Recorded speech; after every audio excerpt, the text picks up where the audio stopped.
अय बंदे, तो गुरु कृपा से ज्ञान की ऐसी ज्योति जगा, कहीं हृदय इसी के दम से जन्मों का अंधकार मिटा। जन्मों का अंधकार मिटा। सत्संगत जी, सतगुरु माता सुदीक्षा समिंदर हरदेव जी महाराज जी ने जो सुंदर समा बख्शा है सत्संगत जी सभी के लिए, और ब्रह्म ज्ञान की दात को देकर सत्संगत जी इस जीवन को धन्य कर देती हैं, बड़भागी कर देती हैं। जिसके लिए लिखा गया है कि बड़े भाग्य मानुष तन पावा, सुर दुर्लभ सद ग्रंथन गावा, साधन धाम मोक्ष कर द्वारा, जो पावहि परलोक सवारा। सत्संग जी, जिसके लिए जीवन मिला था उस कार्य को आज सतगुरु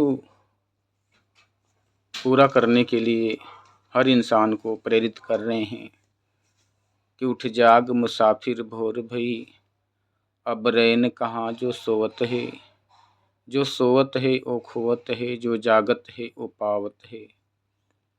कि जिन ढूंढा तिन पाइया, गहरे पानी पैठ, मैं बपुरा डूबन डरा, रहा किनारे बैठ। के जिन्होंने न पाने की आशा से अपने आस्था को, अपने विश्वास को कमज़ोर कर लिया है, किसी तरह से हार मान लिया है, सत्संगत जी वो इसको प्राप्त नहीं कर सकते। लेकिन जो सत्संगत जी इसकी तड़प है, जिसे इसकी चाहत है, जिसको इसकी भूख है, सत्संगत जी वो हर किसी से इसका पता पूछता है, हर किसी से इसका विचार करता है, विमर्श करता है कि कहाँ मिलेगा। और जब ऐसे इंसान को सतगुरु की आवाज़ कान में जाती है तो वो हर तरफ से अपने ज्ञान इंद्रियों को मोड़कर सतगुरु के इशारों की तरफ भागता है, दौड़ता है और इसे प्राप्त कर लेता है। सत्संगत जी, जिन्होंने प्रयास किया उन्होंने पास किया। सत्संगत जी, परमात्मा को देख लिया।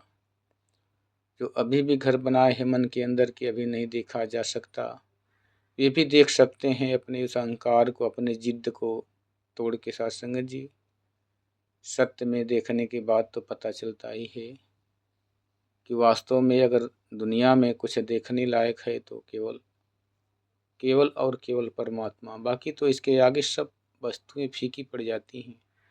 वो हीरे डायमंड भी फीके पड़ जाते हैं इसके सामने, कोई कीमत नहीं। जिसका संसार में देखा तो सबसे ज़्यादा कीमत मानी जाती है, वो भी इसके आगे फीके हैं।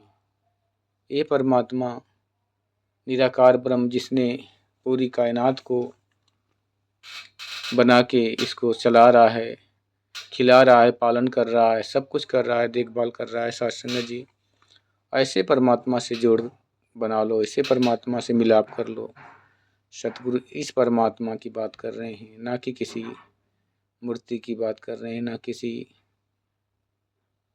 मंदिर की बात कर रहे हैं। सत्संग जी, मंदिर परमात्मा का घर माना जाता है, लेकिन जो चलता फिरता मंदिर है सत्संग जी, वास्तविक में परमात्मा का घर है। और उस मंदिर से हमारी जो पहली भक्ति का नींव डलती है मूर्ति से, वहाँ से सफ़र शुरू होता है। और सत्संग जी, अंतिम पड़ाव, अंतिम मंजिल होती है कि इस परमात्मा को प्राप्त कर लेना, देख लेना। केवल एक इशारे पर रुक जाना ही इसको प्राप्त करना नहीं है। सत्संग जिसको प्राप्त करके इसको जीवन में अपना लेना, कर्मों में इसके कहे अनुसार ढाल लेना अपने जीवन को, ये परमात्मा की प्राप्ति है। नहीं तो कहते हैं, उदाहरण के तौर पर सत्संग जी, एक साधु महात्मा थे, एक कोई गरीब आदमी था जो बड़ी मेहनत मजदूरी करके अपने जीवन यापन करता था। सत्संग जी, वो महात्मा जा रहे थे, जब देखा उन्होंने कि बड़े परेशान है, इसके जीवन में धन की कमी दिख रही है, तो उन्होंने अपने उस पोटरी से एक वस्तु निकाला और उसे दे दिया कि लो, तरस आ गया कि दे देते हैं, इसकी गरीबी दूर हो जाएगी।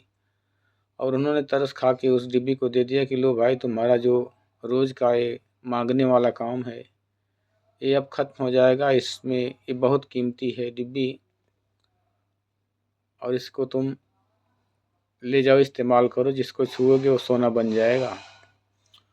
तो साध संगत जी खुशी खुशी तो ले गया, लेकिन उसके मन के अंदर चतुराइयाँ चालाकियाँ, तर्क वितर्क, ऐसा होता तो हमें क्यों देते, इतना बड़ी दौलत हमें कहीं से देते। तमाम ऐसे ख्यालात आते हैं मन के अंदर सभी के, उसके भी अंदर आए, और उसने अपनी चतुराई लगाकर साध संगत जी उसको टच तक नहीं किया, जैसे कि तैसे अलमारी में ला के रख दिया। 5 से 6 महीना बीत गए। साधु महात्मा को फिर याद आया कि जो मैंने पारस पत्थर दिया था उस आदमी का, अब तो गरीबी मिट गई होगी, अब तो अच्छे दिन उसके आ गए होंगे।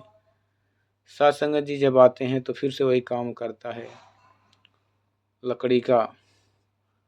पूछते हैं, भाई क्यों, तुम्हारा गरीबी तो दूर हो जाना चाहिए था, तुमको मैंने हीरा दिया था। तो साध संगत जी वो आगे से बोलता है कि नहीं नहीं, आप झूठ बोल रहे हैं, आपने तो हमें केवल बहकाया है, क्योंकि मैंने उसको टच किया जब नीचे, लोहे से तो कोई सोना नहीं बन पाया, तो मैं व्यर्थ को क्यों इसके पीछे समय गंवाऊंगा। साध संगत जी ऐसे करके वो जवाब देता है। कहते हैं, अच्छा मेरी डिबिया लाओ। जैसे ही साधु महात्मा उस डिबिया को खोलते हैं और देखते हैं कि जैसे उन्होंने बांध रखा था कपड़े में उस पत्थर को, वो पत्थर को इंसान ने टच तक नहीं किया था।